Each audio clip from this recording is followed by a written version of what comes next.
नमस्कार दोस्तों, स्वागत है आप सभी लोगों का प्रज्ञान आईसीएस के यूट्यूब चैनल में। तो आज की इस क्लास में हम भारतीय संविधान की प्रस्तावना प्रिएम्बल ऑफ इंडियन कॉन्स्टिट्यूशन के बारे में पढ़ेंगे।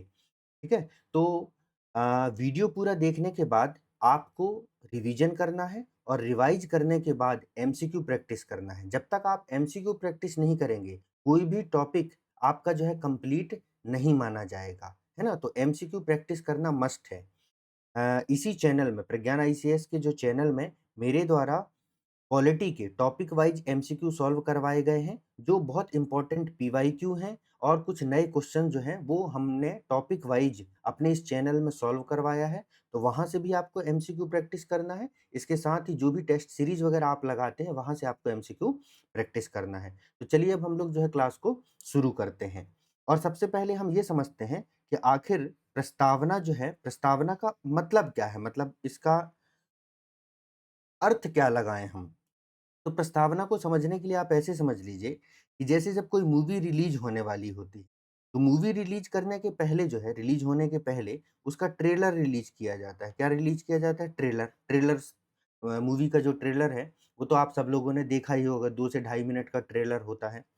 तो इस मूवी के इस ट्रेलर में क्या होता है? इस ट्रेलर में आपने देखा होगा कि मूवी के जो इम्पोर्टेंट सीन होते हैं, जो महत्वपूर्ण जो सीन होते हैं, जो महत्वपूर्ण दृश्य होते हैं, उनको इंक्लूड करके ट्रेलर बनाया जाता है। और इस ट्रेलर को देखने के बाद आपको ये समझ में आ जाता है कि ये जो मूवी है, ये जो पिक्चर है, वो क्या संदेश देना चाहता है। उस मतलब जो कौन-सा मैसेज कन्वे करना चाहता है। उसके बाद आप डिसाइड करते हैं कि आपको ये मूवी देखनी है या आपको ये मूवी नहीं देखनी है।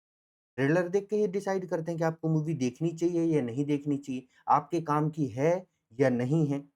या जैसे आप ऐसे राइटिंग करते हैं, तो जब निबंध लिखते हैं, तो निबंध में आपके द्वारा सबसे पहले क्या है इंट्रोडक्शन लिखा जाता है, प्रस्तावना लिखी जाती है ना? तो इंट्रोडक्शन भी वही है कि इंट्रोडक्शन में आप क्या करते हैं पूरे ऐसे का जो है, जो कुछ इम्पोर्टेंट पॉइंट है, उनको इंक्लूड करके जो है आप वो क्या करते हैं इंट्रोडक्शन बनाते हैं। उसी तरीके से संविधान की दुनिया में जो है, जो संविधान के जो मूलभूत सिद्धांत होते हैं, जो संविधान के फंडामेंटल जो प्रिंसिपल होते हैं, मूलभूत जो सिद्धांत होते हैं, जो फंडामेंटल जो प्रिंसिपल होते हैं या मैं कहूँ जो फंडामेंटल ऑब्जेक्टिव होते हैं, है ना? ऑब्जेक्टिव होते हैं, उद्देश्य होते हैं, उनको कंपाइल करके, उनको जो है एक साथ मिला कर के जो है वह प्रिएम्बल बनाया जाता है, ठीक है? तो प्रिएम्बल समझ गए? एक तरीके का ये ट्रेलर होता है। अब इस प्रिएम्बल की जो है अपनी कुछ विशेषताएँ होती हैं, उस विशेषता को जो है हम लोग समझ लेते हैं। सबसे पहली विशेषता तो ये होती है, कि इस प्रिएम्बल को जो है संविधान का हृदय और परिचय पत्र कहा जाता है। संविधान का हृदय क्यों? क्योंकि जिस प्रकार मानव शरीर में हृदय का बहुत इम्पोर्टेंट रोल होता है क्योंकि यह जो हृदय है, वह शरीर के जो है प्रत्येक अंग तक जो है वह ब्लड सर्कुलेट करता है। तो उसी तरीके से क्या होता है, ये जो प्रिएम्बल है, वह प्रिएम्बल के द्वारा क्या किया जाता है? प्रिएम्बल तो ब्लड सर्कुलेशन नहीं करता, लेकिन प्रिएम्बल के द्वारा जो है, वह जो हमारी सरकार है ना? और हमारे देश की जो जनता है, उसे हमारे संविधान के उद्देश्यों के बारे में जो है रिमाइंड करवाया जाता है। क्या करवाया जाता है? हमारे संविधान के जो भी उद्देश्य हैं, है ना? जो भी ऑब्जेक्टिव हैं, उसके बारे में जो है रिमाइंड करवाया जाता है। इससे क्या होती है, एक जो है ऊर्जा का संचार करता है ये, संविधान के अंदर, सरकार के अंदर, है ना? इसके माध्यम से जो है एक ऊर्जा का संचार होता है। जैसे कई बार जब सरकार जो है अपने काम को सही से जो है परफ़ॉर्म नहीं करते, मतलब गवर्नमेंट के द्वारा जो है अपने काम को सही से नहीं किया जाता, अपनी रिस्पॉन्सिबिलिटीज़ को सही से पूरा नहीं किया जाता, तो लोग उनको याद दिलाते हैं कि भारत का संविधान जो है उन्हें क्या मैंडेट देता है मतलब क्या करने का जो है वह क्या कार्य करने किन कार्यों को करने के लिए उनको जो है गठित किया गया है। जैसे जब आप शहर में पढ़ने के लिए आते हैं तो घर वाले बार-बार फ़ोन करके बोलते रहते हैं ना कि बेटा यहाँ-वहाँ पार्क-वार्क में नहीं घूमते रहना, है ना? पढ़ाई भी करना, भूलना मत कि तुम वहाँ पर क्या करने गए हो। वैसा ही ये भी उद्देश्य जो है मतलब जो प्रिएम्बल है, वो संविधान के उद्देश्यों को जो है हमें याद दिलाता है। इसके साथ ही परिचय पत्र है। परिचय पत्र क्या होता है? परिचय पत्र के माध्यम से आप किसी की भी जो है बारे में आपको एक मोटा-मोटा जो है जानकारी प्राप्त हो जाती है कि कहाँ से है, कहाँ से आया है, पिता का नाम क्या है, जन्म कब हुआ। उसी तरीके से संविधान का जो बेसिक इंट्रोडक्शन है, वह प्रिएम्बल के माध्यम से प्राप्त हो जाता है, इसीलिए इसको परिचय पत्र कहा जाता है। अगर हम प्रिएम्बल के वैश्विक शुरुआत की बात करें, ठीक है? वर्ल्ड वाइड ये कहाँ सबसे पहले प्रारंभ हुआ था? तो सर्वप्रथम जो है अमेरिकी संविधान में प्रस्तावना को स्थान मिला था, जिसके बाद भारत ने इसे अपनाया था। तो एग्ज़ाम में हमारे पूछा भी जाता है कि प्रिएम्बल का जो विचार है, आइडिया ऑफ प्रिएम्बल, ये जो प्रिएम्बल का जो विचार है, वो भारत के संविधान में कहाँ से लिया गया है? तो आपका आंसर होगा यूएसए, मतलब अमेरिका के संविधान से। कहाँ से लिया गया है? अमेरिका के संविधान से। बहुत इम्पोर्टेंट है, ध्यान रखिएगा। प्रस्तावना का विचार कहाँ से लिया गया है? अमेरिका के संविधान से। इसके साथ एक प्रश्न और भी बनता है कि जो प्रस्तावना की भाषा है, अभी मैं आगे आपको एक्सप्लेन करूँगा कि जो प्रस्तावना की भाषा है, वो कहाँ से ली गई है? तो आपको फिर याद रखना है कि प्रस्तावना की जो भाषा है, वह कहाँ से? ऑस्ट्रेलिया से ली गई है। तो विचार कहाँ से लिया गया है? अमेरिका से लिया गया है। और जो प्रिएम्बल की जो भाषा है, जो फॉर्मेट जो है, वो कहाँ? ऑस्ट्रेलिया के संविधान से लिया गया है। अगली अगली अगली विशेषता की अगर हम बात करें, तो ये संविधान का सार है। क्या है? संविधान का क्रक्स है, क्रक्स ऑफ कॉन्स्टिट्यूशन है। क्यों है क्रक्स? क्योंकि यह संविधान की मूल भावना, उद्देश्य और लक्ष्यों का जो है संक्षिप्त विवरण प्रदान करता है। कौन? प्रिएम्बल। मीन्स मूल भावना क्या है कि मतलब हमारे संविधान में जो राज्य की प्रकृति है वो क्या है, उद्देश्य क्या है, मतलब हमारे संविधान का उद्देश्य क्या है, आखिर हमने इतना लंबा चौड़ा संविधान क्यों बनाया है जिसको छात्र पढ़ते पढ़ते परेशान हो जाते हैं। तो उस उद्देश्य को भी बताता है और हमारी सरकार का लक्ष्य क्या है वो भी हमको बताता है, क्योंकि हम 200 साल तक गुलाम रहे हैं। 200 साल तक जब गुलाम रहे हैं तो अंग्रेजों ने जो है ना, एक तरीके से सिर्फ़ और सिर्फ़ हमारा शोषण ही किया है। हमारे पास तो किसी भी प्रकार के अधिकार थे ही नहीं और हमारा जो राज्य था अंग्रेज़ों के टाइम पर, वो एक कल्याणकारी राज्य भी नहीं था। मतलब वो जो लोगों के जो है, वह कल्याण के बारे में नहीं सोचता था। उनका काम तो केवल था शोषण करना। लेकिन जब हमारी सरकार गठित हुई, तो हमने ये उद्देश्य निर्धारित किया कि हम अपने देश से गरीबी, बेरोज़गारी, भुखमरी, इन सारी समस्याओं को जो है दूर करेंगे। तो इस उद्देश्य को भी बार-बार जो है रिमाइंड करवाया जाता है किसके द्वारा? प्रिएम्बल के द्वारा, ठीक है? और परिचय पत्र क्यों है? ये तो मैंने जो है आपको एक्सप्लेन कर ही दिया है। आगे बढ़ते हैं अब हम लोग। अब एक बार जो है भारतीय संविधान की जो प्रस्तावना है या जो उद्देशिका है उसको एक बार मैं यहाँ आपके लिए रीड कर देता हूँ। तो देखिए प्रिएम्बल को जो है उद्देशिका भी कहा जाता है, तो कन्फ्यूज़ मत होइएगा कभी कि अगर एग्ज़ाम में जो है प्रिएम्बल की जगह उद्देशिका टर्म यूज़ कर दें, तो आपको जो है कन्फ्यूज़ नहीं होना है। क्यों नहीं होना है? क्योंकि मैंने जैसे क अभी आपको बताया कि संविधान के उद्देश्यों को किसको? संविधान के संविधान के उद्देश्यों को जो निरूपित करता है ना? या प्रतिबिंबित करता है, उसी को जो है हम क्या कहते हैं? उद्देशिका कहते हैं। इसीलिए प्रस्तावना को जो है उद्देशिका कहा जाता है।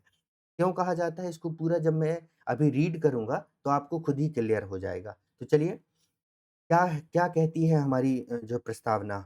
इसमें कहा गया है कि हम भारत के लोग भारत को एक संपूर्ण प्रभुत्व संपन्न, समाजवादी, पंथ निरपेक्ष, लोकतंत्रात्मक गणराज्य बनाने के लिए तथा उसके समस्त नागरिकों को सामाजिक, आर्थिक और राजनीतिक न्याय, विचार, अभिव्यक्ति, विश्वास, धर्म और उपासना की स्वतंत्रता, प्रतिष्ठा और अवसर की समता प्राप्त कराने के लिए तथा उन सब में व्यक्ति की गरिमा और राष्ट्र की एकता और अखंडता सुनिश्चित करने वाली बंधुता बढ़ाने के लिए। आपको थोड़ा-सा राइट साइड का जो कंटेंट है वो नहीं दिख रहा होगा, लेकिन मैं उसको रीड कर रहा हूँ तो सुनते चलिएगा। बंधुता बढ़ाने के लिए दृढ़ संकल्प होकर अपनी इस संविधान सभा में आज तारीख 26 नवंबर 1949 ब्रैकेट में लिखा रहता है मिति मार्गशीर्ष अ, शुक्ल सप्तमी संवत 2006 विक्रमी को एतद द्वारा इस संविधान को अंगीकृत, अधिनियमित और आत्मार्पित करते हैं। ये है हमारे संविधान की उद्देशिका।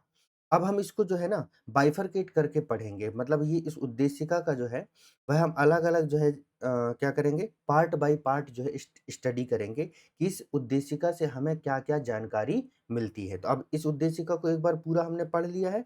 अब मैं आपको इस उद्देशिका को अलग-अलग स्तंभों में समझाता हूँ कि इस उद्देशिका के क्या-क्या जो है स्तंभ है ना? तो हम आगे वाली स्लाइड में चलते हैं। अच्छा, स्तंभ के पहले इसका उत्पत्ति और ऐतिहासिक विकास देख लेते हैं कि ये जो प्रस्तावना है इसकी उत्पत्ति का कैसे हुई और इसका जो है ऐतिहासिक विकास कैसे हुआ। तो आपको याद होगा हमने संविधान सभा की क्लास में पढ़ा था कि 13 दिसंबर 1946 को, कब 13 दिसंबर 1946 को पंडित जवाहरलाल नेहरू जी के द्वारा संविधान सभा में एक उद्देश्य प्रस्ताव प्रस्तुत किया गया था, है ना?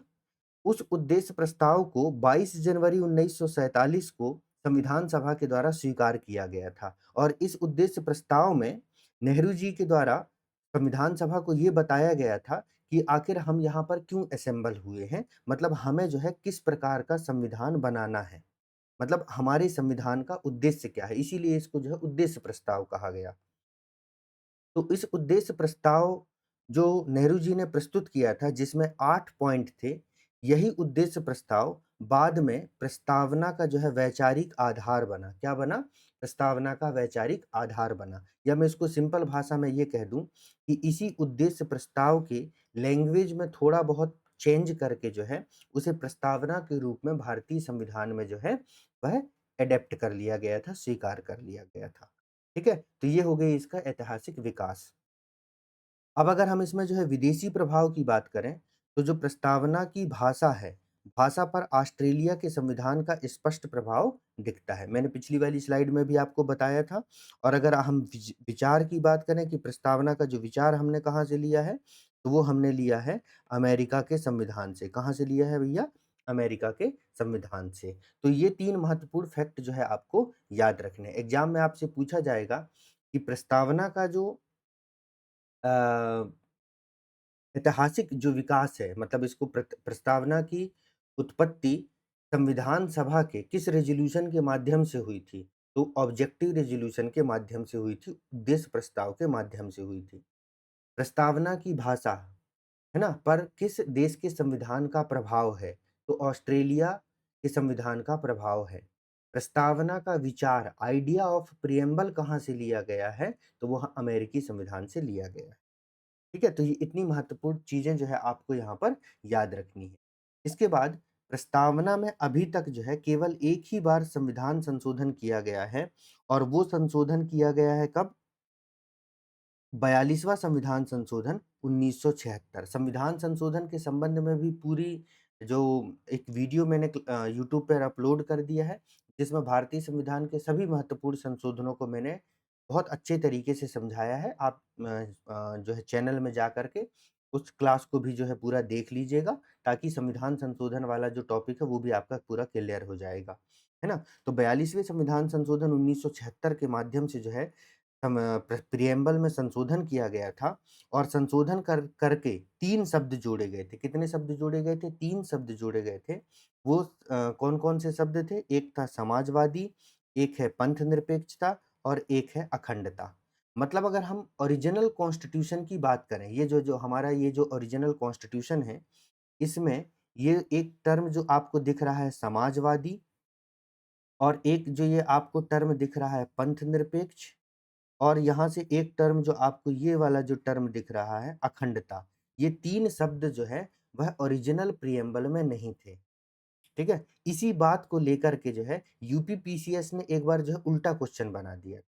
जनरली एग्जामिनर एग्जाम में क्या पूछते हैं कि 42वें संविधान संशोधन के माध्यम से भारतीय संविधान की प्रस्तावना में निम्न में से किस शब्द को जोड़ा गया था? और वहाँ पर सपोज़ करो कि एक ऑप्शन दिया रहेगा संपूर्ण प्रभुत्व संपन्न, एक ऑप्शन दिया रहेगा लोकतंत्र, एक ऑप्शन दिया रहेगा पंथ निरपेक्ष और एक ऑप्शन दिया रहेगा बंधुता। तो हमारा आंसर क्या हो जाएगा? पंथ निरपेक्ष को जोड़ा गया था। या आपसे ये पूछा जा सकता है कि निम्न में से किस संविधान संशोधन के माध्यम से समाजवादी शब्द को प्रिएम्बल में जोड़ा गया था? तो आंसर हो जाएगा आपका 42nd अमेंडमेंट एक्ट 1976। चलो ये बात यहाँ तक तो ठीक हो गई। लेकिन यूपी पीसीएस के जो एग्ज़ामिनर हैं उन्होंने थोड़ा-सा एक्स्ट्रा दिमाग लगाया और मतलब बहुत अच्छा क्वेश्चन बनाते हैं। फैक्चुअल क्वेश्चन अगर बनाना है तो यूपी पीसीएस के जो है कोई मुकाबला नहीं है।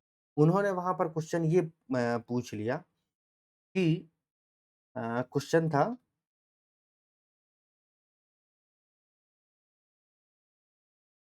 हाँ, कि जो मूल प्रस्तावना थी, भारतीय संविधान की जो मूल प्रस्तावना थी, उसमें निम्न में से कौन-सा शब्द नहीं था?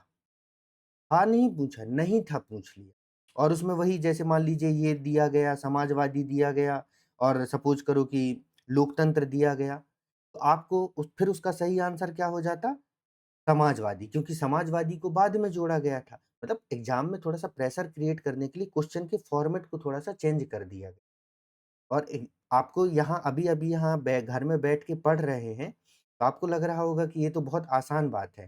लेकिन जब आप एग्ज़ामिनेशन हॉल में होते हैं ना, जहाँ अपने नाम की स्पेलिंग भी आदमी भूल जाता है, वहाँ पर क्वेश्चन में जो ये ट्विस्ट लाए जाते हैं, वो बहुत मतलब तबाही मचा देते हैं, है ना? जैसे 2023 में यूपीएससी ने अपने क्वेश्चन में जो ऑप्शन सेट करने के पैटर्न में जो थोड़ा बहुत चेंज किया था, और मुश्किल मतलब जो 25-30 क्वेश्चन के ऑप्शन को जिस तरीके से सेट किया था, ना जाने कितने लोग जो 4-4 बार मतलब क उनका क जिनका कभी प्रीलिम्स नहीं रुकता था, वो तक उस बार प्रीलिम्स में फेल हो गए थे। तो एग्ज़ामिनेशन हॉल का जो माहौल है वो अलग ही होता है ना? चलिए ख़ैर आगे बढ़ते हैं। अब हम जैसे मैं आपको बोल रहा था कि हम प्रस्तावना को जो है वह 4 मुख्य स्तंभों के आधार पर पढ़ेंगे। जो हमने प्रस्तावना पढ़ा है, उसको हम 4 मुख्य स्तंभों में बाँटेंगे। तो हमें इस पूरी प्रस्तावना को पढ़ने के बाद, जब हमने ये जो पूरी प्रस्तावना जो है, उसको रीड करने के बाद, हमें कुछ इम्पोर्टेंट चीज़ें समझ में आई कि इस प्रस्तावना में एक तो हमें ये जानकारी प्राप्त होती है, कि प्रस्तावना से हमें ये जानकारी प्राप्त होती है कि हमारे संविधान का स्रोत क्या है। पहली बात तो हमें ये इस बात की जानकारी होती है। प्रस्तावना से दूसरी जो महत्वपूर्ण बात हमें पता चलती है, जैसे मैंने बताया ना क्योंकि एक ट्रेलर है, तो ट्रेलर से हमें क्या-क्या जानकारी हो रही है, उसी बात को मैं यहाँ पर बता रहा हूँ अलग-अलग स्तंभों के रूप में। दूसरी महत्वपूर्ण बात जो हमें प्रेम्बल से पता चलती है कि हमारे भारत राज्य का स्वरूप क्या है? भारत राज्य का स्वरूप कैसा है? प्रकृति कैसी है? क्योंकि उसमें बताया गया है, भारत राज्य का स्वरूप या प्रकृति, इसी को जो है हम प्रकृति कह सकते हैं, कि उसकी जो है प्रकृति कैसी है, और उसमें बताया गया है कि भारत एक संपूर्ण प्रभुत्व संपन्न, समाजवाद, पंथ निरपेक्ष, लोकतंत्रात्मक गणराज्य होगा। तो ये क्या है? हमारे राज्य की जो है प्रकृति को बताता है। इसके साथ ही इसमें शासन के लक्ष्य को भी बताया गया है कि जो हम ये हमारी जो ये सरकार है, इसका लक्ष्य क्या है? क्या वहाँ पर बैठ के ये लोग चना-फूटा खाएँगे, या इनको जो है देश की जनता के लिए भी कुछ करना है?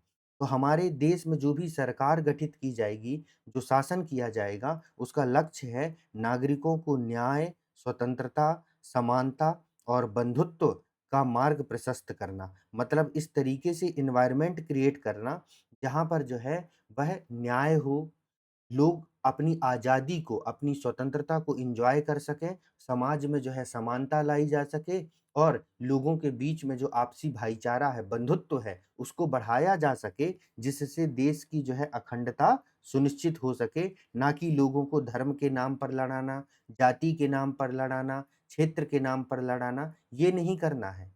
लोगों को आपस में जोड़ना है। ये हमारे शासन का, हमारी सरकार का जो है लक्ष्य होना चाहिए। अब देखिए इसी तरीके से हम सरकार को भी इवैल्यूएट भी करते हैं कि क्या हमारी सरकार सही है या नहीं है। क्योंकि अगर हमारी सरकार संविधान के अनुसार चल रही है, तो संविधान हमको बता रहा है कि हमको किन लक्ष्यों को प्राप्त करना है।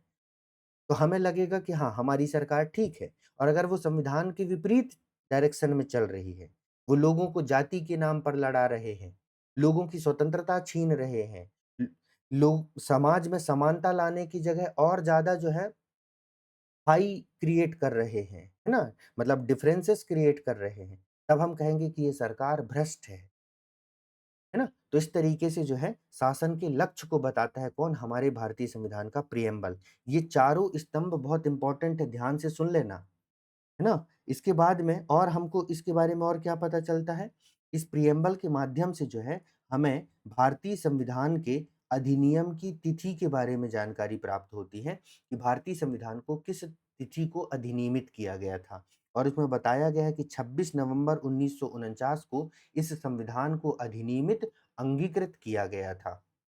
ठीक है, एडॉप्ट किया गया था। क्या किया गया था? एडॉप्ट किया गया था। मैं लास्ट में आपको बताऊँगा क्योंकि बच्चे कई बार कन्फ्यूज़ हो जाते हैं। 2 चीज़ें होती हैं, एक तो एडॉप्शन मतलब जिस दिन संविधान को जो है अपनाया गया था, वो तारीख है 26 नवंबर 1949 और एक और तारीख आती है 26 जनवरी 1950। तो लोगों को लगता है फिर हमने इस दिन क्या किया था? तो इस दिन जो है भारतीय संविधान को जो है वह लागू किया गया था। मतलब भारतीय संविधान के सभी प्रोविज़न को जो है लागू किया गया था और उस दिन जो हमारा भारत देश वो गणतंत्र बना था। क्या बना था? गणतंत्र बना था, इसलिए हम इसे गणतंत्र दिवस के रूप में भी मनाते हैं। ठीक है? तो आपको ये 4 पिलर दिख रहे हैं, ये 4 पिलर वो पिलर हैं जो हमारी प्रिएम्बल के माध्यम से जो है स्थापित होते हैं। तो इन चारों पिलर को आपको याद रखना है, क्योंकि अगर स्टेटमेंट वाले क्वेश्चन बनाया जाए मतलब अगर प्रिएम्बल से लेकर के थोड़ा-सा क्वेश्चन को जो है अगर कठिन बनाने की अगर एग्ज़ामिनर ठान ले, तो वो यहाँ से इस तरीके से क्वेश्चन बना सकता है कि उम, निम्न कथनों पर जो है विचार कीजिए। Consider the following statement related to preamble. पहला स्टेटमेंट कि प्रियम प्रस्तावना के माध्यम से हमें संविधान का स्रोत या शक्ति के स्रोत के बारे में जानकारी प्राप्त होती है। दूसरा स्टेटमेंट प्रिएम्बल राज्य का स्वरूप निर्धारित करता है। तीसरा स्टेटमेंट प्रिएम्बल के माध्यम से शासन के लक्ष्य और उद्देश्यों की जानकारी हमें प्राप्त होती है। और चौथा स्टेटमेंट ये दे दिया जाए, सपोज कीजिए कि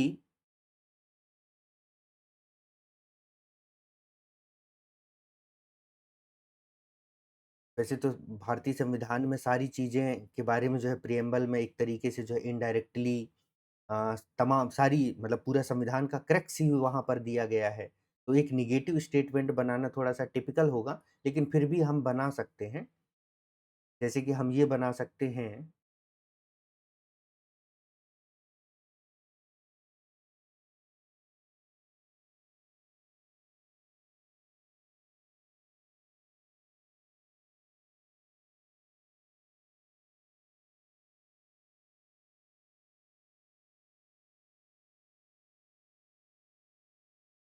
हाँ, मतलब ऐसा कहा जा सकता है कि जो प्रिएम्बल है, वह भारतीय संविधान के संघीय स्वरूप को निरूपित करता है, फेडरल स्ट्रक्चर को रिप्रेजेंट करता है।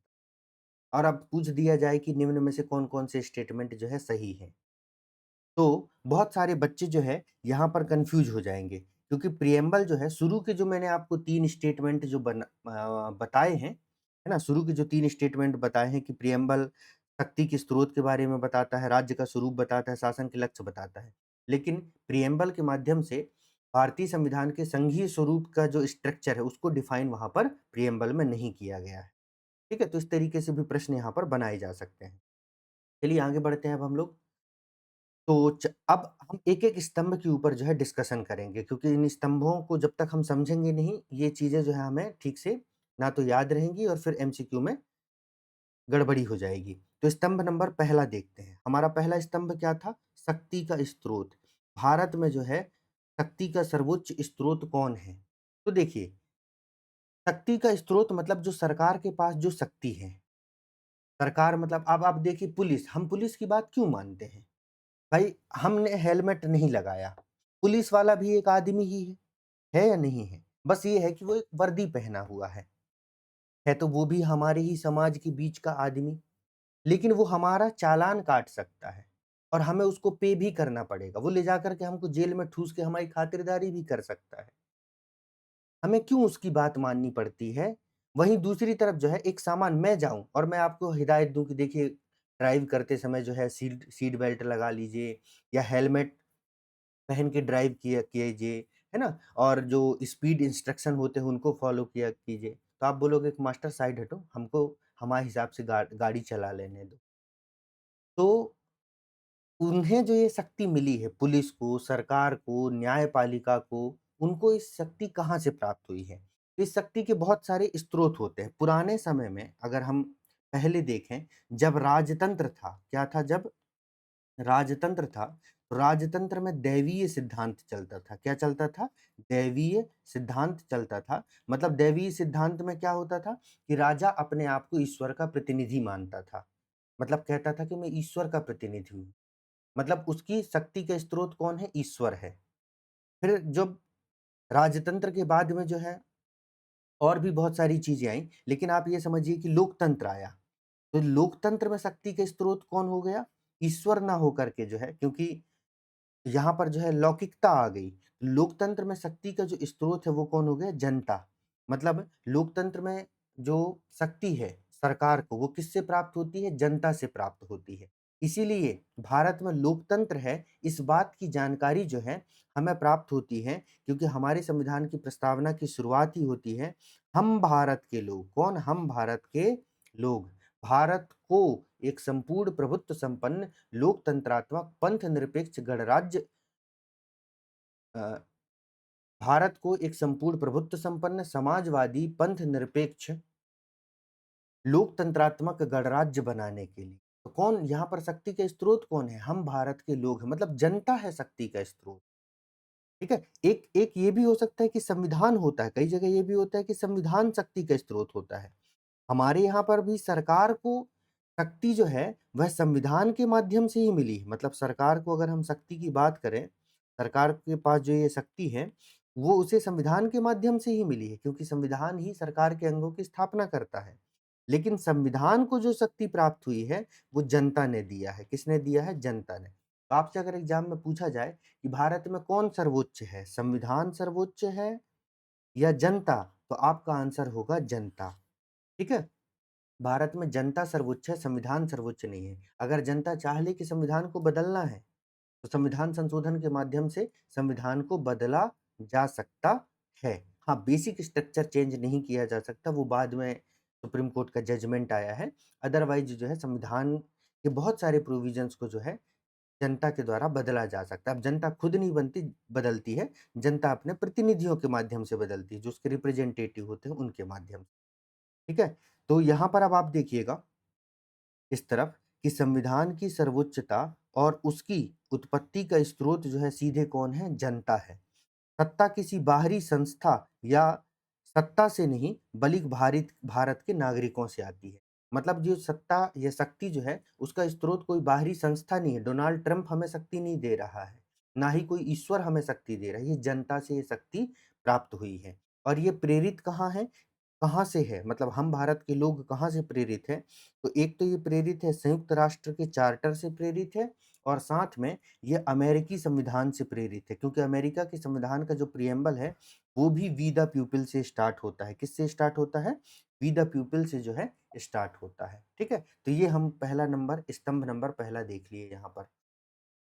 अब आता है स्तंभ नंबर दूसरा। स्तंभ नंबर दूसरे से हमें क्या क्या जानकारी प्राप्त होती है? स्तंभ स्तंभ नंबर दूसरे से हमें राज्य का स्वरूप पता चलता है। क्या पता चलता है? राज्य का स्वरूप, जिसमें इसके 2-3 स्लाइड है, क्योंकि राज्य के स्वरूप में बहुत सारी चीजें हैं। संप्रभुता है, समाजवाद है, पंथ निरपेक्षता है, लोकतंत्र है, गणराज्य है। तो 5 चीजें हैं, है ना? राज्य के स्वरूप में जो है 5 बिंदु बताए गए हैं। तो उन 5 बिंदुओं के लिए लगभग 2-3 स्लाइड में हम इसको देखेंगे। तो संप्रभुता और समाजवाद। तो सबसे पहले तो हम संप्रभुता को समझ लेते हैं कि संपूर्ण प्रभुत्व संपन्न, सोवरिन का क्या मतलब होता है।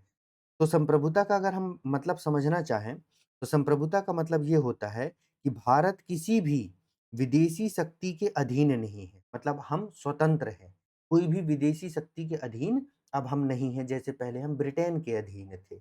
और साथ ही अपने आंतरिक व बाहरी बाहरी मामलों में पूर्णतः स्वतंत्र हैं। मतलब अपने आंतरिक और बाह्य निर्णयों को लेने के लिए हम पूर्ण रूप से स्वतंत्र हैं। ये 26 जनवरी 1950 से जो है स्थापित है। इसको आप ऐसे इस तरीके से समझ लीजिए कि जब कोई भी देश या कोई भी व्यक्ति या कोई भी संस्था अपने निर्णयों को लेने के लिए, अपने डिसीजन को ले मतलब निर्णयों को लेने के लिए, डिसीजन लेने के लिए जब वह पूर्ण रूप से स्वतंत्र होती है, क्या होती है? पूर्ण रूप से स्वतंत्र होती है, तब हम उसे कहते हैं कि वो एक संप्रभु देश है। क्या है? एक वो संप्रभु देश है। जैसे हमें जम्मू कश्मीर से अनुच्छेद 370 हटाना था, है ना? हमने हटा दिया। ठीक है। हमें ये लेना देना नहीं है कि पाकिस्तान इसके बारे में क्या सोचता है, अमेरिका क्या सोचता है। हमें क्या करना है वो हमने कर दिया। हमें भारत देश को जो है रूस के साथ, रसिया के साथ जो है अपने संबंध किस तरीके से रखने हैं, ये हम डिसाइड करेंगे, डोनाल्ड ट्रंप डिसाइड नहीं करेगा। हमें अपने देश के भीतर की अगर हम बात करें, अगर मान लीजिए कोई सामाजिक बुराई है, सपोज़ करो सती प्रथा जैसे, उसको तो बाद पहले ही एबॉलिश कर दिया गया था। लेकिन ट्रिपल तलाक फॉर एग्ज़ाम्पल जैसे ट्रिपल तलाक है, तो ट्रिपल तलाक को जो है वह क्या है रिपील करना है, एबॉलिश करना है, तो हमने कानून बना दिया। देश की जनता विरोध करती रही, लेकिन सरकार अपना निर्णय लेने के लिए, आंतरिक एवं बाह्य दोनों निर्णय लेने के लिए स्वतंत्र है। ये होती है संप्रभुता। जैसे जब आप अधिकारी बाबू बन जाएँगे, अभी आपके अभी घर पे डिपेंडेंट हैं, तो अभी आप संप्रभु नहीं हैं, क्योंकि आपके निर्णय डिपेंड करेंगे कि आपकी जो फैमिली है, वो उसको सपोर्ट करती है या नहीं। जैसे शादी का डिसीज़न लेना है, मान लीजिए हो सकता है कि हो कोई आपके मन में, है ना? जिससे आप चाहते हो कि इससे मेरा विवाह हो जाए, और अभी अगर आप अपने घर में जाकर के बोलेंगे, तो वो बोलेंगे बोरिया बिस्तर लेके आ जाओ, बहुत कर लिए तुम तैयारी। लेकिन अधिकारी बनने के बाद बोलेंगे तो हो सकता है उस पर विचार किया जा सके। भारतीय समाज है, लेकिन फिर भी प्रोबेबिलिटी ये है कि आपकी बात को सुनी जाएगी, तब आप संप्रभु होंगे, है ना? अपने निर्णय लेने की आपकी जो है आपके पास आज़ादी होगी। अन्यथा पूरा जीवन जो है ऐसे ही घिसते निकल जाता है ना? आगे बढ़ते हैं अब हम लोग, आगे देखते हैं जो नेक्स्ट टर्म है, जो उसमें यूज़ किया गया है, वो टर्म है आपका क्या समाजवादी, क्या है? समाजवादी सोशलिस्ट। अब समाजवादी को मैं आपको थोड़ा-सा एक्सप्लेन कर देता हूँ यहाँ पर, पहले तो इसको रीड कर देता हूँ, समाजवाद का क्या मतलब है? इसे 42वें संविधान संशोधन 1976 के द्वारा जोड़ा गया है। यह साम्यवादी नहीं, बल्कि नेहरू की अवधारणा पर आधारित लोकतांत्रिक गांधीवादी समाजवाद है। क्या है? लोकतांत्रिक, या इसी को गांधीवादी समाजवाद भी कहते हैं। और इसका जो लक्ष्य है, भारत के समाजवाद का जो लक्ष्य है, वो है सामाजिक आर्थिक समानता स्थापित करना। क्या स्थापित करना? सामाजिक आर्थिक जो है समानता स्थापित करना जो है, ये इसका लक्ष्य है। थोड़ा-सा समाजवाद को समझ लीजिए। देखिए, पूरे विश्व में जो है, वह 2 प्रकार की विचारधारा जो है प्रोमिनेंट रूप से जो है प्रचलित रही है, मतलब मुख्य रूप से जो है प्रचलित रही है। अभी जो है अमेरिका और ईरान का युद्ध भी चल रहा है, तो आपने हो सकता है इनके बारे में सुना भी हो। एक जो मुख्य विचारधारा थी, उसको कहा जाता था उदारवादी विचारधारा। कौन-सी विचारधारा? उदारवादी विचारधारा। और रूसी क्रांति के बाद, मतलब कार्ल मार्क्स के आने के बाद, इसके जनक तो काफ़ी सारे रहे, उदारवादी विचारधारा के जो जनक हैं, ख़ास करके जो है जेएस मिल को माना जाता है। किसको माना जाता है? जेएस मिल को माना जाता है। दूसरी तरफ एक विचारधारा होती है जिसको कहा जाता है समाजवादी विचारधारा, है ना? इस समाजवादी विचारधारा जो अभी वर्तमान में चल रही है, इसके जनक जो है मार्क्स माना जाता है, कार्ल मार्क्स माना जाता है। ये जो उदारवादी विचारधारा होती है, यह व्यक्ति की स्वतंत्रता को बहुत ज़्यादा महत्व देती है। किसको बहुत ज़्यादा महत्व देता है? व्यक्ति की स्वतंत्रता को।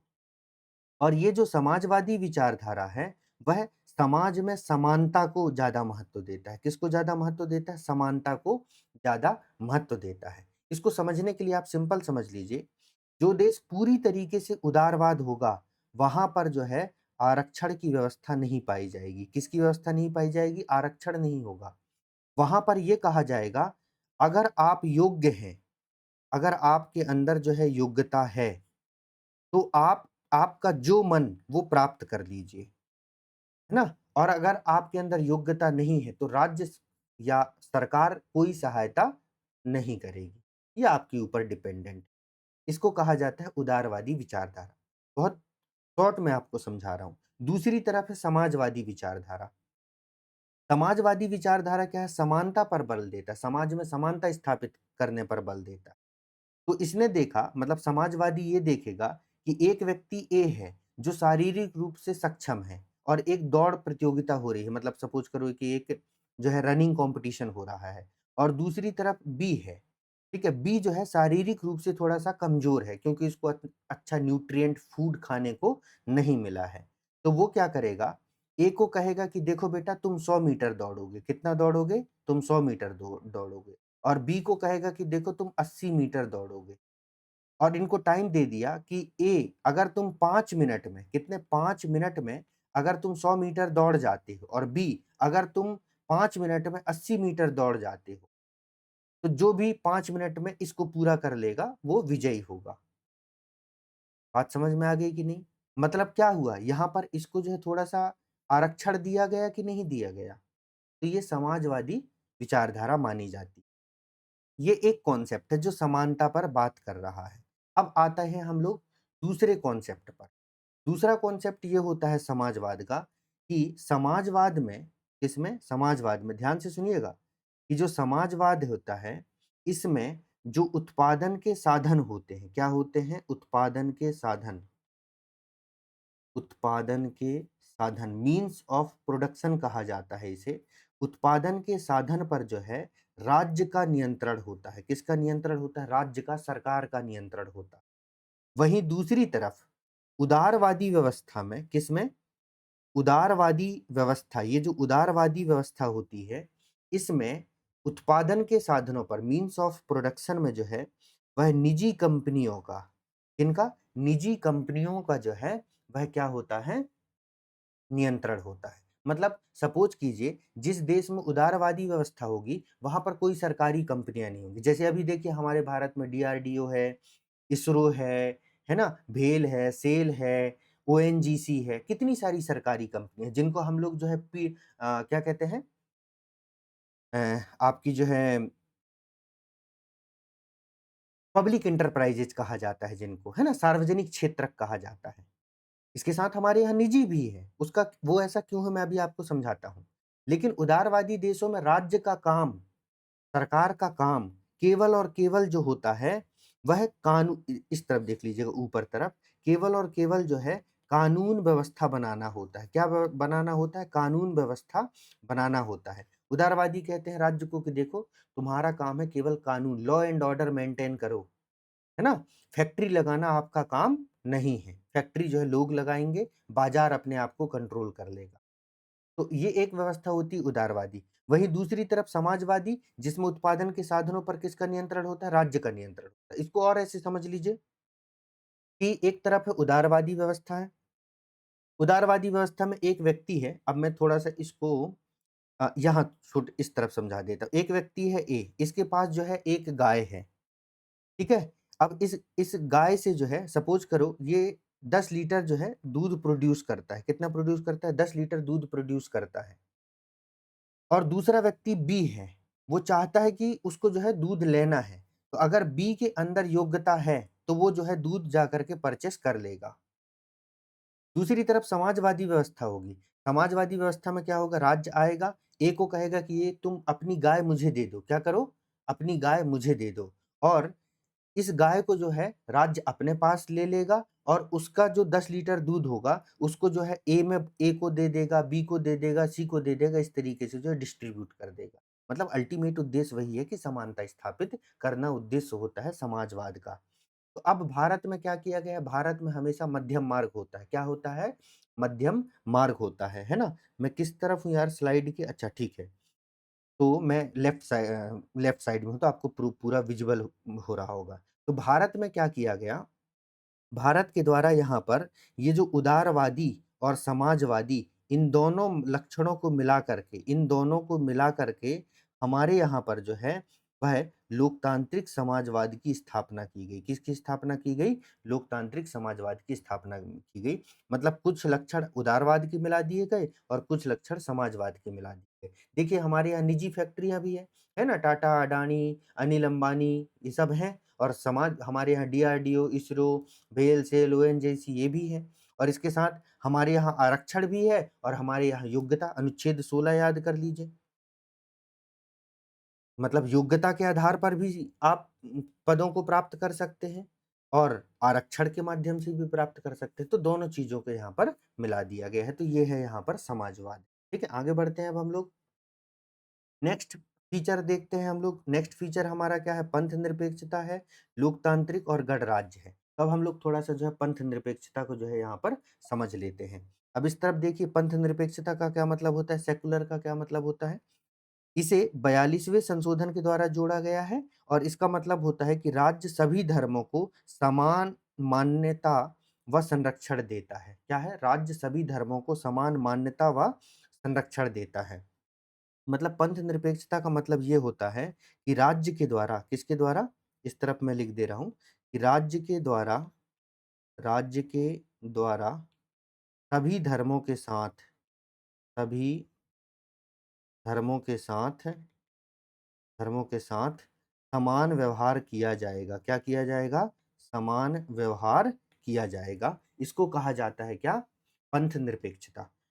वैसे पंथ निरपेक्षता की पश्चिमी विचारधारा और भारतीय विचारधारा अलग-अलग है, लेकिन वो हम मेंस में देखेंगे। अभी इतना आप समझ लीजिए कि पंथ निरपेक्षता का मतलब होता है कि राज्य के द्वारा सभी धर्मों के साथ एक समान व्यवहार किया जाएगा। इसका मतलब ये है कि अगर भारत देश में हिंदू, मुस्लिम, सिख, ईसाई, बौद्ध, जैन जितने भी धर्म हैं, राज्य सभी के साथ एक जैसा व्यवहार करेगा, किसी धर्म को संरक्षण प्रदान नहीं करेगा। अगर हिंदुओं के लिए तीर्थ दर्शन योजना चलाई जाएगी सरकार के द्वारा, तो मुस्लिमों को भी हज यात्रा के लिए सब्सिडी दिया जाएगा। या जैन धर्मों का जो भी पवित्र स्थल है वहाँ के अगर वहाँ पर भी जो है सिक्योरिटी प्रोवाइड करवाई जाएगी।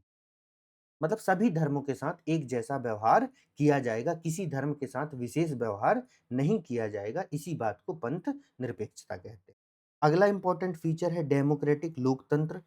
अब लोकतंत्र का क्या मतलब होता है? लोकतंत्र का मतलब होता है कि शासन जो है वह जनता द्वारा जनता के लिए और जनता का है। अल्टीमेट इसका सीधा-सा मतलब ये होता है, लोकतंत्र का सीधा-सा मतलब ये होता है कि किसमें? निर्णय निर्माण की निर्णय निर्माण की प्रक्रिया में जन भागीदारी। क्या? जन भागीदारी। इसी को जो है क्या कहा जाता है? लोकतंत्र कहा जाता है। सिंपल सी बात ये होती है। क्योंकि देखिए सरकार का जो मुख्य काम है ना, वो निर्णय लेना ही है। सरकार कुछ नहीं करती है, आपको पता है? सरकार का केवल और केवल काम डिसीजन मेकिंग ही है, कि हमको कब क्या करना है। सरकार के द्वारा निर्णय ही लिया जाता है। सरकार आपके खेत में हल जोतने तो नहीं आती ना, या आपके घर में जो है गंदगी फैली हो तो उसको जो है झाड़ू लेकर के पहुँच जाए। हाँ, वो अलग बात है कि मतलब उसके माध्यम बनाए गए हैं। लेकिन सरकार का जो मुख्य काम होता है वो है निर्णय निर्माण करना, निर्णय लेना, देश के लिए निर्णय लेना, कि हमको आयुष्मान भारत योजना चलानी है या नहीं चलानी है, कृषक सम्मान योजना चलानी है, नहीं चलानी है, लाडली बहना योजना चलानी है, नहीं चलानी है। तो ये निर्णय निर्माण का काम ही सरकार का होता है और इस निर्णय निर्माण में जनता की भागीदारी हो जाए, तो इसको कहा जाता है लोकतंत्र। अब जनता प्रत्यक्ष भागीदारी कर सकती है या अप्रत्यक्ष कर सकती है, क्योंकि ये 2 तरीके का हो सकता है। प्रत्यक्ष भागीदारी मतलब क्या होगा कि मान लीजिए प्रत्यक्ष भागीदारी का ये मतलब होगा, 1 मिनट रुकिएगा, है ना? यहाँ पर प्रत्यक्ष भागीदारी का मतलब होगा 1 मिनट थोड़ा-सा ये मिसबिहेव कर रहा है, मैं इसको थोड़ा-सा चेक कर लेता हूँ, क्या इश्यू हो गया है ना?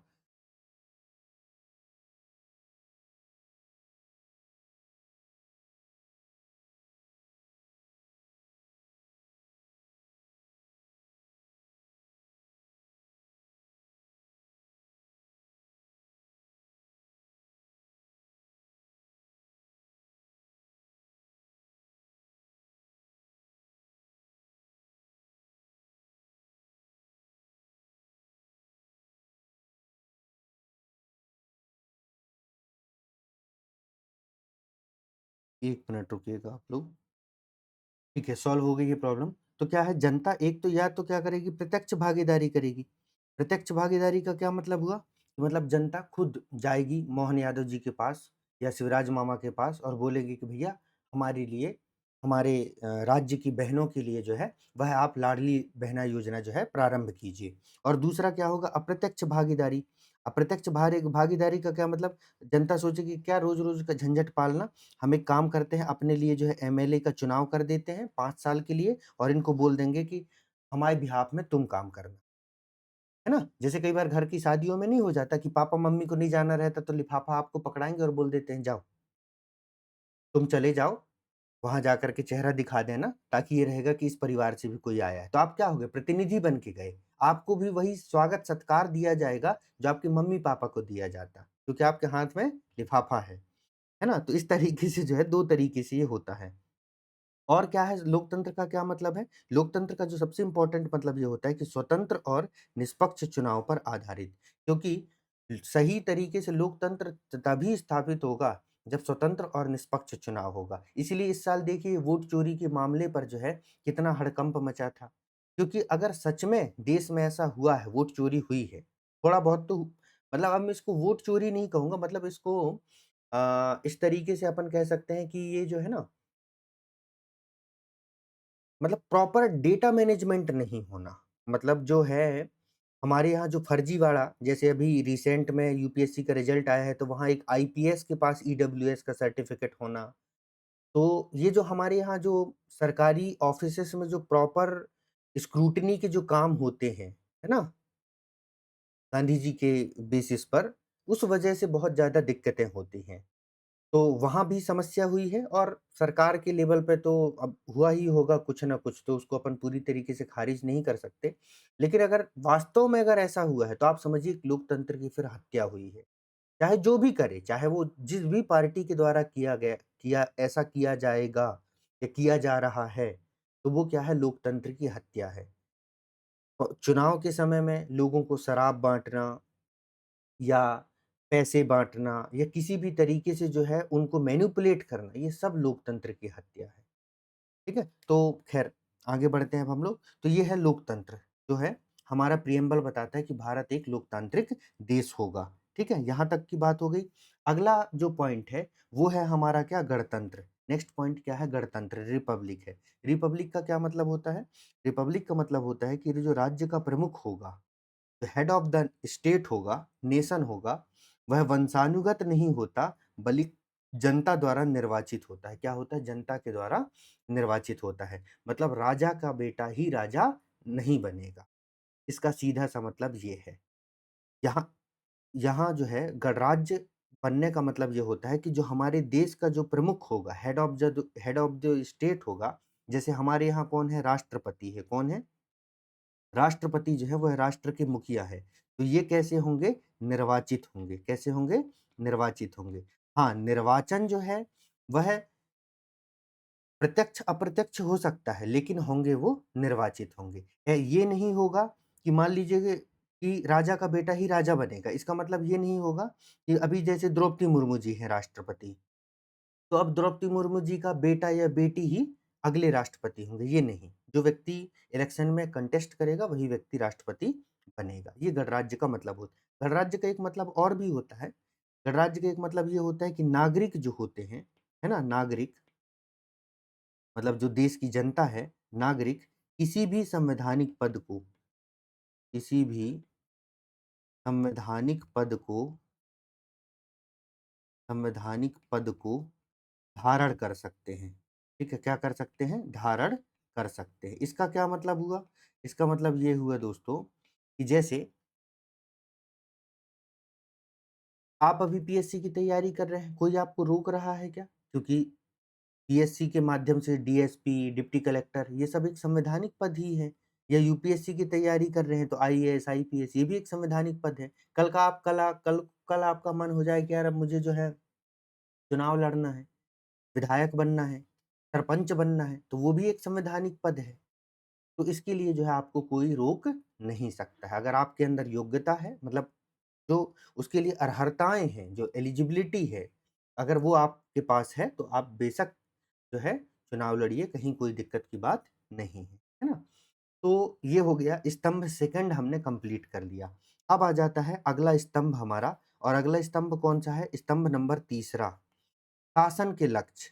सरकार के क्या लक्ष्य हैं? हमारे देश के संविधान का क्या लक्ष्य है? हमारी जो सरकार है उसका क्या लक्ष्य है? तो उसके 3 लक्ष्य हमने देखे थे। कौन-कौन से 3 लक्ष्य? एक तो है न्याय, स्वतंत्रता और समानता। ये 3 लक्ष्य जो है हमने यहाँ पर देखें। तो इसमें से सबसे पहले हम न्याय को देखते हैं, और न्याय के जो है 3 आयाम हैं। कितने आयाम हैं? 3 आयाम। मतलब हमारी प्रिएम्बल में 3 प्रकार के न्याय की बात की गई है, और ये जो न्याय है, जो हमारे प्रिएम्बल में जिसको शामिल किया गया है, वह रूसी क्रांति से प्रेरित है। कहाँ से प्रेरित है? रूसी क्रांति से प्रेरित है, रूस की क्रांति से प्रेरित है। बहुत इंपॉर्टेंट फैक्ट है, एग्ज़ाम में पूछा जाता है, भारतीय संविधान की प्रस्तावना में न्याय का जो सिद्धांत है, वह किस क्रांति से कह कह लीजिए या कहाँ से प्रेरित है? तो वहाँ पर दिया रहेगा अमेरिकी क्रांति, रूसी क्रांति, फ्रांसीसी क्रांति, आयरलैंड की क्रांति। तो कहाँ से प्रेरित है भैया? रूसी क्रांति से प्रेरित है ना? अब इसमें क्या-क्या बातें की गई हैं? इसमें बातें की गई हैं, सबसे पहली जो बात है, वो बात ये है कि इसमें सामाजिक न्याय की बात की गई। किसकी बात की गई? सामाजिक न्याय की बात की गई। सामाजिक न्याय का क्या मतलब होता है? सामाजिक न्याय का मतलब होता है कि जाति, रंग, वंश, धर्म या लिंग के आधार पर बिना भेदभाव के समान व्यवहार। मतलब ये जितने भी सामाजिक चीज़ें हैं, जाति, रंग, वंश, धर्म, जेंडर, इसके आधार पर लोगों के बीच में भेदभाव नहीं किया जाएगा। सभी को जो है वह एक जैसा ट्रीट किया जाएगा। सबके साथ मानव होने के नाते व्यवहार किया जाएगा। मतलब एक जैसा व्यवहार किया जाएगा। इसलिए किसी को स्पेशल ट्रीटमेंट नहीं दिया जाएगा कि वो किसी पर्टिकुलर कास्ट को बिलॉन्ग करता है या रिलीजन को बिलॉन्ग करता है। तो जब किसी देश में इस तरीके की व्यवस्था इम्प्लीमेंट हो जाती है, तो उसे कहा जाता है कि उस देश में जो है सामाजिक न्याय की स्थापना की गई है। जैसे भारतीय संविधान के अनुच्छेद 15, अनुच्छेद 16, अनुच्छेद 17, अनुच्छेद 18 ये सब किसके हैं? फंडामेंटल राइट के हैं। इसके साथ ही भारतीय संविधान का जो अगर हम बात करें तो डीपीएसपी का जो है आर्टिकल 39 के A B C D E F मतलब अलग-अलग प्रोविज़न है, तो मैं अभी सिर्फ 39 बता रहा हूँ। आपका जो हो गया क्या? आर्टिकल जो है 39, 39 के बाद में हाँ, 47 आर्टिकल 47 जिसमें अनुसूचित जाति, जनजाति के वर्ग के कल्याण की बात की गई है। इस तरीके से डीपीएसपी के जो ये कुछ आर्टिकल हैं, है ना? डीपीएसपी के जो है, ये जो कुछ आर्टिकल हैं इनके माध्यम से जो है वह भारत में सामाजिक न्याय स्थापित करने तो इस प्रकार से सामाजिक न्याय स्थापित करने की जो बात है यहाँ पर की गई है। अगला हम देख लेते हैं, अगला क्या है आपका? आर्थिक न्याय है। क्या है? भारतीय संविधान में जो बात की गई है वो किसकी बात की गई है? आर्थिक न्याय की। अब आर्थिक न्याय का क्या मतलब होता है? उत्पादन के साधनों का न्याय संगत वितरण और शोषण की समाप्ति। आर्थिक न्याय किस माध्यम से स्थापित किया जाएगा? कि जो उत्पादन के साधन हैं, है ना? उनका क्या किया जाएगा? न्याय संगत जो है वितरण किया जाएगा, है ना? न्याय संगत वितरण किया जाएगा और शोषण को जो है वह समाप्त किया जाएगा।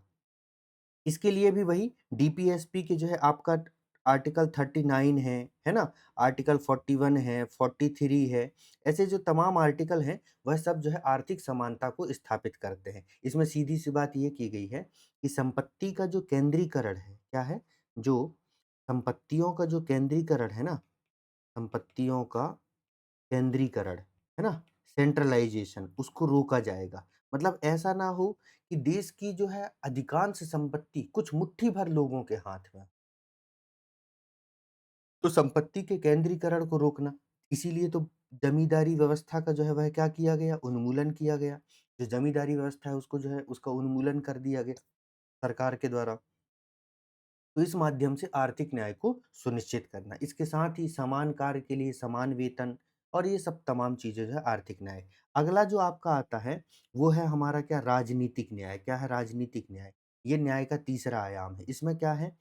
सभी नागरिकों को समान राजनीतिक अधिकार और सरकार तक पहुँच का समान अवसर दिया जाएगा। इसको कहा जाता है राजनीतिक न्याय।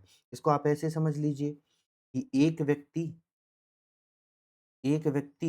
इज इक्वल टू एक वोट। अब ये व्यक्ति चाहे अंबानी हो, है ना? उसके वोट की भी वैल्यू एक ही होने वाली है और चाहे एक मज़दूर हो, उसके वोट की वैल्यू भी एक ही होने वाली है। ऐसा तो नहीं है ना कि अंबानी की वोट की वैल्यू 10 हो और मज़दूर के वोट की वैल्यू जो है आधी हो, ऐसा नहीं है। तो सभी नागरिकों को समान राजनीतिक अधिकार दिए गए हैं और सरकार तक पहुँचने के समान अवसर प्रदान किए जाते हैं। इसको कहा जाता है राजनीतिक। ठीक है? आगे बढ़ते हैं अब हम लोग। शासन के लक्ष्य में अगला क्या है? स्वतंत्रता है और समानता है। अब क्या है यहाँ पर है? एक तरफ है जो है आपका स्वतंत्रता और फिर है समानता। तो सबसे पहले जो है हम लोग स्वतंत्रता को देख लेते हैं। स्वतंत्रता के कितने प्रकार बताए गए हैं? 5 प्रकार बताए।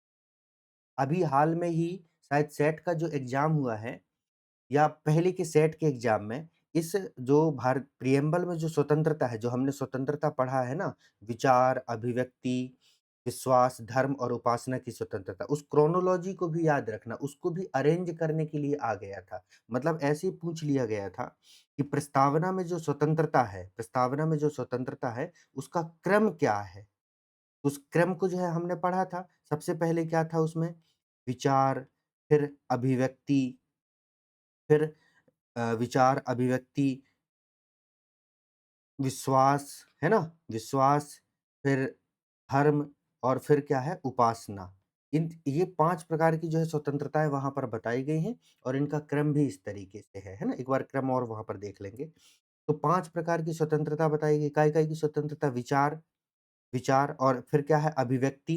तो विचार और अभिव्यक्ति हमें कहाँ देखने को मिलते हैं? भारतीय संविधान के अनुच्छेद 19 में, जहाँ पर 19 एक ए में, है ना? जहाँ पर हमें विचार एवं अभिव्यक्ति की आज़ादी दी गई है। मतलब हम अपने आप को एक्सप्रेस कर सकते हैं, अपने विचार को रख सकते हैं। देखिए, अब अभी बहुत सारे आप लोग शॉर्ट्स देखते हैं, रील्स देखते हैं, उसमें होता है ना सरकार के खिलाफ बहुत सारी चीज़ें जो है बोली जाती हैं कि सरकार ने ये सही किया, गलत किया। फ़िल्मों के माध्यम से जो है अपने विचार अभिव्यक्त किए जाते हैं। कोई राइटर है तो वो राइटिंग के माध्यम से अपने विचार को अभिव्यक्त करता है। फिर विश्वास, धर्म, उपासना, आपको जो धर्म अच्छा लगता है आप उसको मानिए, उसके हिसाब से प्रैक्टिस कीजिए। तो ये सारी स्वतंत्रताएँ जो हैं, वो हमें प्रदान की गई हैं संविधान के माध्यम से, जिनकी बात जो है हमारे प्रिएम्बल में की गई है। फिर अगला आता है क्या? समानता। तो समानता कितने प्रकार की? 2 प्रकार की समानता की बात जो है हमारे प्रिएम्बल में की गई। कौन-कौन सी समानता? एक प्रतिष्ठा की समानता और एक अवसर की समानता। प्रतिष्ठा की समानता का क्या मतलब होता है? कि कानून के समक्ष, सरकार के समक्ष सभी लोग एक बराबर है। आर्टिकल 14 जिसमें इक्वालिटी बिफोर लॉ, कानून के समक्ष समता की बात की गई है। किसकी बात की गई है? कानून के समक्ष समता। कानून के समक्ष जो है समता की बात की गई है किसमें? आर्टिकल 14 में। वहीं एक दूसरी तरफ है अवसर की समानता, मतलब सभी को समान अवसर देना। अनुच्छेद 16, भारतीय संविधान का अनुच्छेद 16, जिसमें कहा गया है लोक नियोजन में, पब्लिक रिक्रूटमेंट में इक्वल अपॉर्च्युनिटी दी जाएगी। आप किस जाति से हैं, किस धर्म से हैं, इससे कोई फ़र्क नहीं पड़ता। आप सभी को एमपीपीएससी का फॉर्म भरने का मौका दिया गया है। आप अपनी योग्यता के हिसाब से पद ग्रहण कीजिए। वैसे ही कानून के समक्ष समता, न्यायालय में या देश का जो सामान्य कानून होता है ना? जो लॉ ऑफ द लैंड होता है, उसके समक्ष चाहे राष्ट्रपति हो, चाहे एक गरीब व्यक्ति हो, सभी समान हैं। कानून से ऊपर कोई भी नहीं है। तो 2 प्रकार के समानता की बात जो है हमारे प्रिएम्बल में की गई है, ठीक है? प्रतिष्ठा की और अवसर की। प्रतिष्ठा को कहते हैं स्टेटस, है ना? स्टेटस की जो है समानता और यहाँ पर जो है अपॉर्च्युनिटी का जो है वह क्या प्रदान किया गया है, समानता की बात यहाँ पर की गई है। शासन का अगला लक्ष्य क्या है? बंधुता, व्यक्ति की गरिमा और अखंडता, है ना? बंधुता, व्यक्ति की गरिमा और अखंडता। अब ये जो अगले लक्ष्य इसको समझ लेते हैं। अब इसमें सबसे पहले हम समझ लेते हैं बंधुता। बंधुता की आवश्यकता क्यों पड़ी है हमको? क्योंकि अंग्रेज़ों ने ये जो लक्ष्य है ना, जो तीसरे स्तंभ के शासन के लक्ष्य में जो ये हम चीज़ पढ़ रहे हैं, व्यक्ति मतलब बंधुता, व्यक्ति की गरिमा और अखंडता, ये इसलिए क्योंकि अंग्रेज़ों ने जो है हमारे देश को सिर्फ विभाजित ही नहीं किया था भारत-पाकिस्तान में। उन्होंने देश को जो है ना, वह टुकड़ों-टुकड़ों में अंदर से, भीतर से बाँट दिया था। जो उनकी फूट डालो और शासन करो की जो नीति थी, डिवाइड एंड रूल की जो पॉलिसी थी, उसने भारत देश को जो है अंदर से कमज़ोर कर दिया था। और उसके साथ ही जो हमारे यहाँ ब्राह्मणवाद रहा है, उसने भारत को जाति के नाम पर जिस तरीके से बाँटा है, मतलब उसकी जो है कोई सीमा नहीं है। मतलब गुप्ता पीरियड के बाद से जहाँ तक इतिहास को मैंने पढ़ा है उस आधार पर मैं ये बात बता रहा हूँ। जितना मैं समझा हूँ, जितना मेरे गुरुओं ने मुझे पढ़ाया है, उस आधार पर मैं कह रहा हूँ कि जो ये भारत में जो जाति जो व्यवस्था जो इतनी रिजिड हो गई, इसने तो एक तो समाज को बाँट दिया और बचा-कुचा कसर इन विदेशी आक्रमणकारियों ने पूरा कर दिया भारतीय समाज को जो है तहस-नहस करने में। तो इस वजह से भारत के लोगों के मध्य जो है ना आपसी एकता का बहुत अभाव था। जाति-जाति के लोगों में एक जाति के लोगों में तो एकता होती थी, लेकिन एक जाति का दूसरे जाति के साथ एकता नहीं, एक धर्म का दूसरे धर्म के साथ एकता नहीं। आज भी ये हमको देखने को मिल रहा है। और ऐसे में एक राष्ट्र की भावना कि वी आर इंडियन, हम सब एक हैं, ये भावना लोगों के मन मस्तिष्क में जगाना बहुत मुश्किल होता है। और ऐसे में देश की अखंडता को बचा के रखना भी बहुत मुश्किल होता है। क्योंकि ऐसे में फिर तमिल वालों को लगता है कि हम भारत के अंग नहीं हैं, फिर वो अलग तमिल राज्य की माँग करते हैं।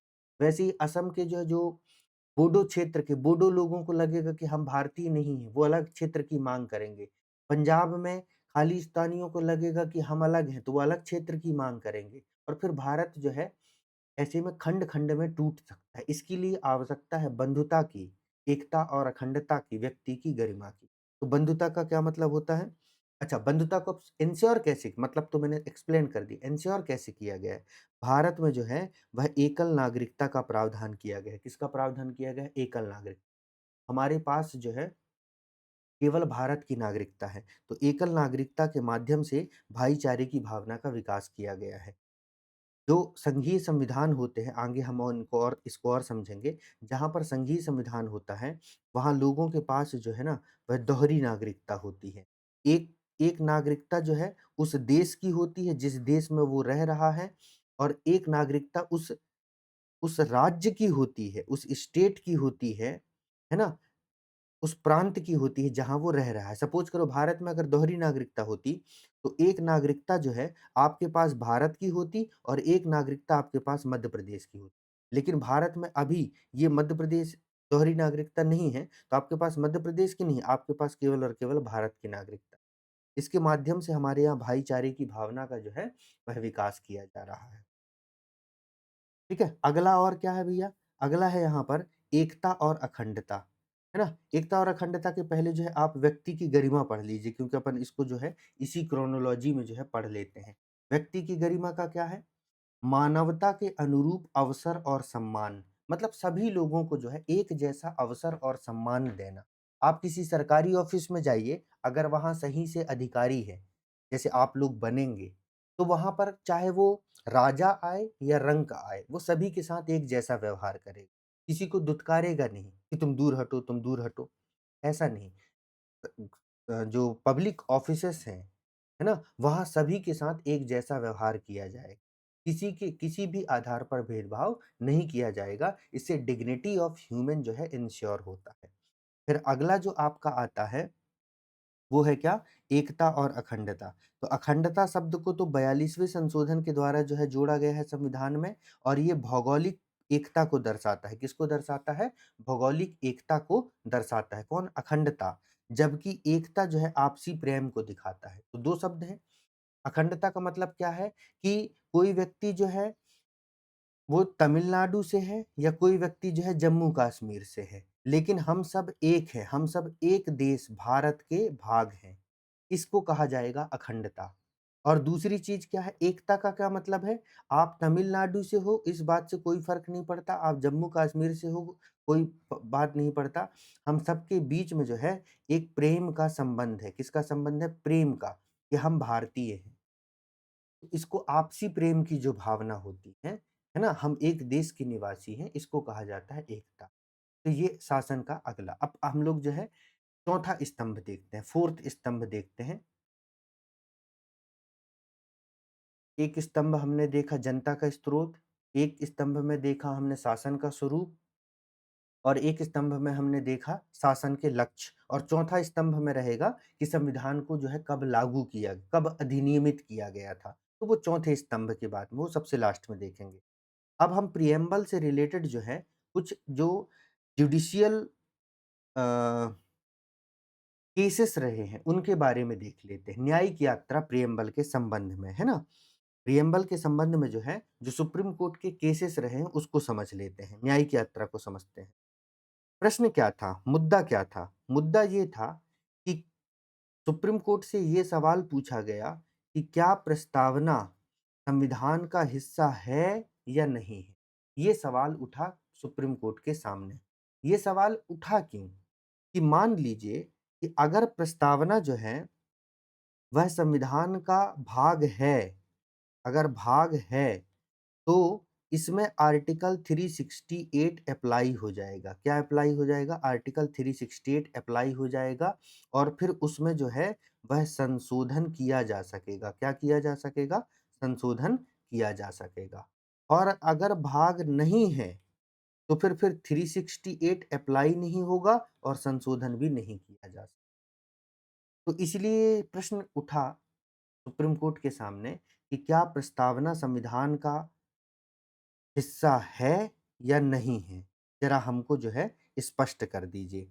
तो आपको ये जानकारी है कि संविधान का जो इंटरप्रिटेशन करने का जो राइट है, संविधान की जो व्याख्या करने का जो अधिकार है, वो किसके पास है? सुप्रीम कोर्ट के पास है और कुछ मामलों में हाई कोर्ट के पास है। तो ये मामला जो है वह सुप्रीम कोर्ट के पास गया।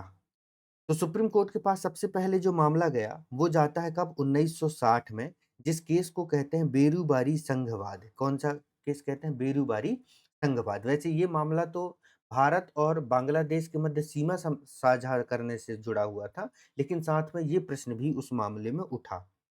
तब सुप्रीम कोर्ट ने ये कहा, सुप्रीम कोर्ट ने इस मामले में ये कहा कि ये जो प्रस्तावना है वह संविधान का हिस्सा नहीं है। किसका हिस्सा नहीं है? संविधान का हिस्सा नहीं है। यह केवल संविधान निर्माताओं की मंशा समझने की कुंजी है। क्या है? केवल संविधान निर्माताओं की मंशा को समझने की कुंजी है। इसको आप थोड़ा-सा आप लोग समझ लीजिए। इसका क्या मतलब है? ये केसेस जो है एग्जाम में पूछे जाते हैं। बेरूबारी केस में सुप्रीम कोर्ट ने ये कहा कि ये जो प्रस्तावना है वो संविधान का जो हिस्सा भाग नहीं है। पहली बात तो उन्होंने ये कह दिया। भाग नहीं है इसका मतलब ये है यहाँ पर आर्टिकल 368 अप्लाई नहीं होगा, मतलब फिर प्रिएम्बल में संशोधन नहीं किया जा सकता।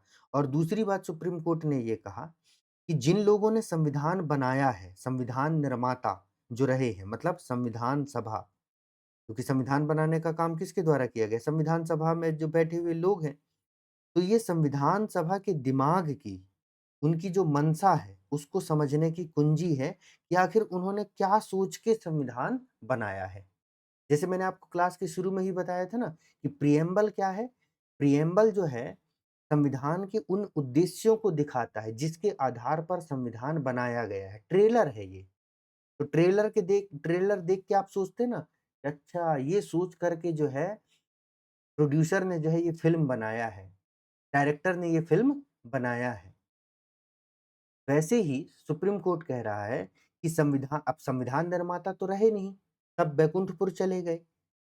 तो उन्होंने क्या सोच के संविधान बनाया? किसी प्रोविज़न संविधान में जो प्रावधान किया गया उसके पीछे का कारण क्या है? मंशा क्या है? इस बात को जानने की कुंजी है। कौन?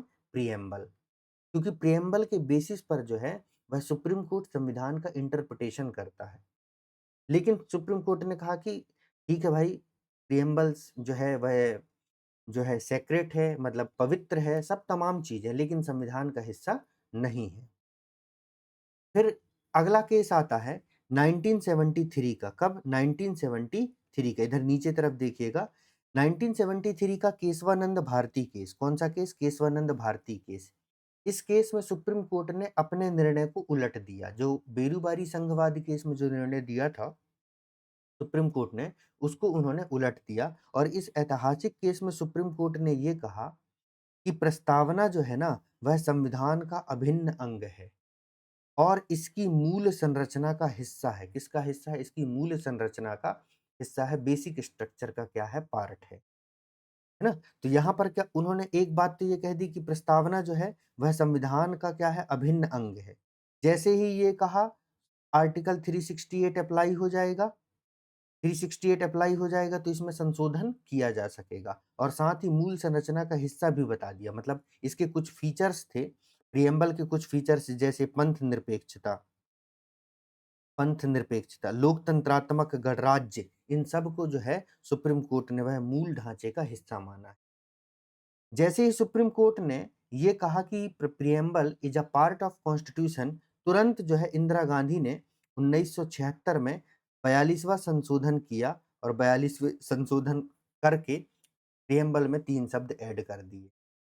जब तक संविधान का हिस्सा नहीं माना गया था प्रिएम्बल को, तब तक उसमें संशोधन नहीं किया जा सकता था। जैसे ही संविधान का हिस्सा मान लिया गया, उसमें संशोधन किया जा सकता है। सिंपल सी बात ये है कि सपोज करो, इसको आप एक उदाहरण से समझ लो, है ना?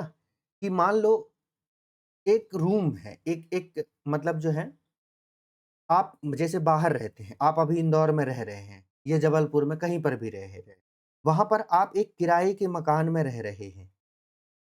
तो किराए के मकान में रह रहे हैं, किराए के रूम में रह रहे हैं, तो किराएदार आपको ये कहता है कि देखो ये तुम्हारा अपना घर नहीं है, इसमें एक खीला भी ठोकना है तो पहले हमसे पूछ लेना। मतलब आप वहाँ पर जो है उस मकान में कोई चेंजेज़ नहीं कर सकते, आप केवल वहाँ रह सकते, कोई परिवर्तन नहीं कर सकते। लेकिन सपोज़ करो कि आप जो हैं अडानी के दामाद बन जाएँ या गर्ल्स, ये समझ लें कि मान लीजिए कि आप किसी, कल्पना कर लीजिए किसी के, अगर आपके मन में ख्वाब हो किसी की बहू बनने की, तो उसके और वो इस पूरे बिल्डिंग को ही खरीद ले। फिर आपका जो मन आए वो कर सकते हैं, जहाँ मन आए वहाँ परिवर्तन कर सकते हैं। अभी दरवाज़ा यहाँ से खुल रहा था, आपका मन कर रहा है कि यहाँ से दीवाल तोड़ के दरवाज़ा हम यहाँ से खोल लेते हैं। तो मतलब वो आपका अगर हिस्सा बन गया तो आप उसमें परिवर्तन कर सकते हैं, और अगर नहीं तो नहीं कर सकते। यही बात यहाँ पर थी। फिर 1994 में जो है एक एसआर बोम्मई वाद आता है। एसआर बोम्मई वाद में जो है सुप्रीम कोर्ट ने पंथ निरपेक्षता को, किसको? पंथ निरपेक्षता को संविधान का मूल संरचना माना है। संविधान का के बेसिक स्ट्रक्चर में इंक्लूड किया गया है किसको? पंथ निरपेक्षता को। और इस साल प्रिएम्बल बहुत इंपॉर्टेंट है दोस्तों, क्योंकि आपको पता है कि प्रिएम्बल से समाजवादी टर्म को हटाने की बात चल रही थी, है ना? जब उपराष्ट्रपति जो हैं, कौन थे? धनखड़ जी थे, उस समय जो है ये काफ़ी जो है एक हाइलाइटेड टॉपिक था प्रिएम्बल, है ना? तो प्रिएम्बल इम्पोर्टेंट है, तो थोड़ा-सा इसको ध्यान में रखिएगा। तो पंथ निरपेक्षता को एसआर बोम्मईवाद में जो है, वह मूल ढांचे में जो है बेसिक स्ट्रक्चर में शामिल किया गया था। एक्चुअली ये किसी एग्ज़ाम का प्रश्न है कि पंथ निरपेक्षता को सुप्रीम कोर्ट के किस जजमेंट के तहत, किस वाद के तहत मूल ढांचे का अंग माना गया था। तो उसमें अलग-अलग वाद दिए गए थे। मान लो यही सब पूछ दे दे 4, बेरूबारीवाद, केशवानंदवाद, एसआर बोम्मईवाद, मिनर्वा मिल्स वाद, तो किसके माध्यम से माना गया था? एसआर बोम्मईवाद के। अब आ जाते हैं हम लोग, एक केस और है इससे जुड़ा हुआ, वो केस है आपका एलआईसी ऑफ इंडिया वाद 1995, 1995 का। यहाँ पर सुप्रीम कोर्ट ने फिर से ये स्पष्ट किया कि प्रिएम्बल जो है ये संविधान का हिस्सा है और व्याख्या का मार्गदर्शक है। क्या है? व्याख्या का मार्गदर्शक है। मतलब सुप्रीम कोर्ट ने यहाँ कहा, यह संविधान का एक तो हिस्सा है, साथ में संविधान की व्याख्या करने के लिए, किसकी व्याख्या करने के लिए? संविधान की जो है व्याख्या करने के लिए हम प्रिएम्बल का यूज़ करेंगे। किसका यूज़ करेंगे? प्रिएम्बल का यूज़ करेंगे। क्लियर है बात? मतलब सीधी-सी बात क्या है कि सपोज़ करो सुप्रीम कोर्ट के पास कोई वाद गया, यही यही वाद गया। कौन-सा वाद गया? डीपी एक मुद्दा चल रहा था, जो मूल अधिकार, फंडामेंटल राइट और डीपीएसपी के बीच में जो है बहुत तेज़ लड़ाई चल रही थी इंदिरा गांधी के समय में। कल की क्लास, जो पिछली क्लास हुई है उसमें मैंने समझाया भी है। तो एक तरफ मूल अधिकार है जो कहता है कि आपके पास संपत्ति होनी चाहिए, संपत्ति का अधिकार है। दूसरी तरफ डीपीएसपी है, जो डीपीएसपी है वो कहता है कि समाज में संसाधनों का, संपत्ति का जो है समान वितरण होना चाहिए। वो किसकी बात कर रहा है? समान वितरण की बात कर रहा है कि सभी को जो है संसाधनों का जो है वितरण करना चाहिए। तो अब इन दोनों के बीच में जो कलेश हो रहा है, अब सुप्रीम कोर्ट को ये बताना है कि कौन बड़ा है, फंडामेंटल राइट बड़ा है या डीपीएसपी बड़ा है, ठीक है? तो ऐसे कंडीशन में क्या होगा, सुप्रीम कोर्ट क्या करेगा, एक हाथ में जो है प्रिएम्बल रखेगा और प्रिएम्बल रख के उसको पढ़ेगा और फिर एक बार फंडामेंटल राइट को देखेगा, फिर एक बार डीपीएसपी को देखेगा, फिर फंडामेंटल राइट को देखेगा, फिर डीपीएसपी को देखेगा और फिर जजमेंट देगा कि देखो भैया ऐसा है कि आप लोग फालतू की बात नहीं करो, ना तो फंडामेंटल राइट बड़ा है, ना डीपीएसपी बड़ा है, क्योंकि प्रिएम्बल में स्वतंत्रता की भी बात की गई है और प्रिएम्बल में समानता की भी बात की गई है। तो हमें क्या करना है, इन दोनों के बीच में बैलेंस बनाना है। मतलब हमें अडानी भी चाहिए, कोई दिक्कत की बात नहीं है, हमें अंबानी भी चाहिए, हमें कोई समस्या की बात नहीं है, लेकिन हमें जो है लाडली बहना योजना भी चलाना है। लाडली बहना योजना भी चलाना है, कृषक सम्मान निधि भी चलाना है, सब तमाम तरीके की आयुष्मान भारत योजना भी चलाना है, कहीं कोई समस्या की बात नहीं है, ज़मींदारी का उन्मूलन करना है। तो इस तरीके से यहाँ पर बात हो गई, ठीक है? आगे बढ़ते हैं अब हम लोग, बस क्लास अंतिम समय में आ चुका है। अच्छा, एक बात मैं आपको और बता दूँ, फीचर में मैं वहाँ बताना भूल गया था, और वो महत्वपूर्ण बात ये है कि हमारे भारतीय संविधान का जो प्रेम्बल है, वह वाद योग्य या जस्टिसेबल नहीं है। भारतीय संविधान की जो प्रस्तावना है, जो प्रिएम्बल है, वह वाद योग्य वाद योग्य नहीं है, या इसी को कहा जाता है गैर न्याय योग्य, है ना? योग्य या जस्टिसेबल, है ना? तो नॉन जस्टिसेबल है। क्या है वो? नॉन जस्टिसेबल है। कैसा है? नॉन जस्टिसेबल है, गैरवाद योग्य है, ठीक है? गैर न्याय योग्य है। मतलब प्रिएम्बल के आधार पर कोई व्यक्ति सुप्रीम कोर्ट नहीं जा सकता। जैसे प्रिएम्बल में स्वतंत्रता की बात की गई है, तो कोई व्यक्ति जो है इस बेसिस पर सुप्रीम कोर्ट नहीं जा सकता कि माई बाप मेरे तो स्वतंत्रता के अधिकार का हनन हो रहा है, जिसकी बात प्रिएम्बल में की गई। मूल अधिकार में की गई है, उसके आधार पर जा सकता है, लेकिन प्रिएम्बल के आधार पर नहीं जा सकता। बात स्पष्ट है? मतलब प्रिएम्बल को जो है वह सुप्रीम कोर्ट या न्यायपालिका के माध्यम से जो है वह इन्फोर्स नहीं करवाया जा। क्लियर है बात? तो ये बात हो गई क्या? प्रिएम्बल की। अब प्रिएम्बल को लेकर के अलग-अलग जो विद्वान रहे, संविधान सभा के सदस्य रहे हैं, संविधानविद रहे हैं, उन्होंने अलग-अलग स्टेटमेंट दिया है। एमपीपीएससी का ये फेवरेट टॉपिक है। एक व्यक्ति रहे हैं जिनका नाम है एन.ए. पालकीवाला। क्या? एन.ए. पालकीवाला। उन्होंने प्रिएम्बल को संविधान का परिचय पत्र कहा है। क्या कहा है? परिचय पत्र कहा है। तो एग्जाम में पूछा जाएगा, किसके द्वारा भारतीय संविधान की प्रस्तावना को संविधान का परिचय पत्र कहा गया है? तो किसके द्वारा कहा गया है? एन.ए.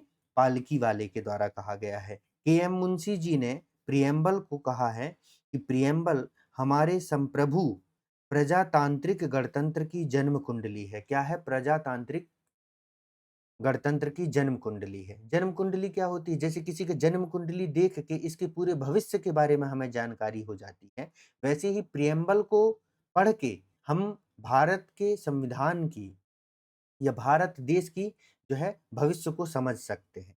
फिर एक व्यक्ति रहे हैं जिनका नाम है पंडित ठाकुरदास भार्गव। क्या? पंडित ठाकुरदास भार्गव। तो पंडित ठाकुरदास भार्गव ने प्रिएम्बल को संविधान की आत्मा, कुंजी और आभूषण कहा है। क्या कहा है? संविधान की आत्मा, कुंजी और आभूषण कहे हैं। फिर संविधान वेत्ता है सुभाष कश्यप जी, है ना? ये बहुत बड़े एक संविधानवेत्ता हैं, संविधानविद हैं। उन्होंने प्रिएम्बल को प्रस्तावना आधारशिला, मतलब भारतीय संविधान की आधारशिला है, ये कहा है। तो ये कहते हैं कि प्रस्तावना आधारशिला है, नींव है, तो संविधान उस पर खड़ी अट्टालिका है, इमारत है। तो जैसे कोई इमारत, कोई बिल्डिंग जो है वह नींव पर खड़ी होती है, बेस पर खड़ी होती है, उसी तरीके से ये हमारा जो प्रिएम्बल है, वो क्या है? बेस है।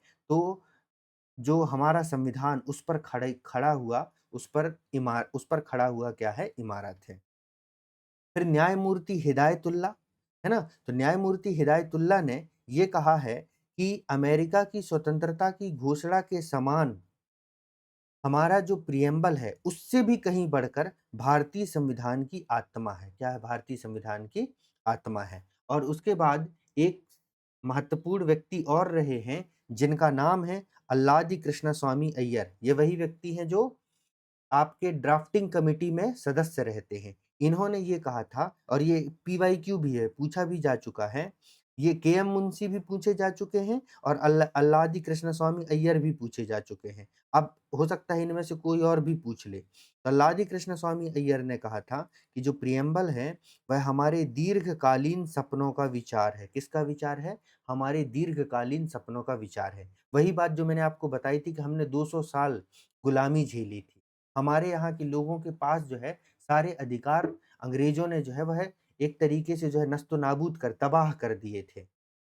तो हमने, मतलब इनका कहना का मतलब ये है कि हमने आज़ादी की लड़ाई के समय जो ख्वाब देखे हैं भारत के लिए, जो सपने संजोए हैं, उसका विचार है कौन? प्रिएम्बल। क्योंकि देखिए भगत सिंह थे, भगत सिंह जो हैं समाजवादी विचारक थे और अंतिम समय में उनकी स्टोरी में आपने सुना भी होगा कि जब उनको फांसी के लिए ले जाया जा रहा था, तो वो बोल रहे थे कि 2 मिनट रुको, अभी एक समाजवादी दूसरे समाजवादी से बात कर रहा है, मतलब मार्क्स की वो किताब पढ़ रहे थे, है ना? तो उन्होंने भारत के लिए जो ख्वाब देखा, चंद्रशेखर ने जो ख्वाब देखा, अरविंदो घोष ने, महात्मा गांधी ने, जवाहरलाल नेहरू ने इस देश के लिए जो ख्वाब देखा, उस ख्वाब का क्या है? विचार है कौन? प्रिएम्बल। ठीक है? कि हम भारत को क्या बनाना चाहते हैं। इस तरीके से ये पॉइंट है। अब ये समरी स्लाइड है प्रिएम्बल से रिलेटेड। हमने क्या कहाँ से लिया है? तो रूसी क्रांति से, जो सामाजिक आर्थिक न्याय का जो कॉन्सेप्ट है वो हमने रूसी क्रांति से लिया है। जो हमने पढ़ा है ना स्वतंत्रता, समानता और बंधुत्व, इसका आदर्श हमने फ्रांसीसी क्रांति से लिया है। और विश्व का प्रथम पंथ निरपेक्ष राष्ट्र, मतलब भारत एक पंथ निरपेक्ष राष्ट्र होगा, ये जो है वह संयुक्त राज्य अमेरिका के संविधान से प्रेरित है। इसके साथ ही प्रिएम्बल में 3 प्रकार के न्याय की बात की गई है। कितने प्रकार के न्याय की बात की गई? 3 प्रकार के। 5 प्रकार के स्वतंत्रता की बात की गई है, 2 प्रकार की समता की और 1 प्रकार के जो है बंधुत्व की बात हमारे प्रिएम्बल में की गई है। और मैंने आपको बोला था कि आखिरी में आएगा स्तंभ चौथा। क्या आएगा? स्तंभ चौथा। और स्तंभ चौथे में जो है वह बात की गई है, जो चौथा स्तंभ है उसमें ये बताया गया है कि इस भारतीय संविधान है उसको कब अधिनियमित किया गया था। तो 26 नवंबर 1949 को भारतीय संविधान को जो है वह क्या क्या किया गया था? अधिनियमित किया गया था। तो उसमें लिखा हुआ है, एतद द्वारा इस संविधान को अंगीकृत, अधिनियमित और आत्मार्पित करते हैं। तो इसके नीचे देखिए क्या लिखा हुआ है, यह केवल एक तिथि नहीं है, यह भारत के लोगों द्वारा स्वयं को एक संप्रभु राष्ट्र के रूप में स्थापित करने का अंतिम और सर्वोच्च वचन है। मतलब ये 26 नवंबर 1949 केवल एक तिथि नहीं है, कोई एक दिनांक नहीं है। ये वो दिन है जिस दिन भारत के लोगों ने यह डिसाइड किया कि हम एक संप्रभु राष्ट्र हैं। अब हम किसी के गुलाम नहीं हैं। अब हम किसी के इशारों पर चलने वाले नहीं हैं। और हमारे देश की जनता सर्वोच्च है। इस बात का ये वचन पत्र है, प्रॉमिस लेटर है। ठीक है? ये इसका इम्पोर्टेंस है। ठीक है दोस्तों? तो इस तरीके से प्रिएम्बल की ये क्लास जो है यहाँ कंप्लीट हो गई है। आई होप कि आपको जो है क्लासेस अच्छी लगी होंगी। ये क्लास अच्छी लगी होगी, अगर अच्छी लगी हो तो इसको जो है चैनल को सब्सक्राइब कीजिएगा, अपने दोस्तों के साथ शेयर कीजिएगा और कमेंट सेक्शन में जो है अपनी राय ज़रूर व्यक्त कीजिएगा। मतलब कमेंट आप लोगों को ज़रूर करना है। ठीक है? वीडियो में जितने ज़्यादा कमेंट आएँगे उतने अच्छे-अच्छे नोट्स बना के, जो मैं अपनी प्रिपरेशन के दौरान जो हैंड रिटन जिनको मैं बनाया था, उसी को जो है मतलब पीडीएफ फॉर्म में, मतलब टाइप करवा के उसका स्ट्रक्चर बना करके, मतलब उससे मोटिवेशन मिलता है, तो ज़्यादा से ज़्यादा हम प्रयास करेंगे कि आप तक जो है पहुँचाएँ। ठीक है? फिर मिलेंगे नेक्स्ट क्लास में, तब तक के लिए आप सभी लोगों का बहुत-बहुत धन्यवाद दोस्तों। जय हिंद।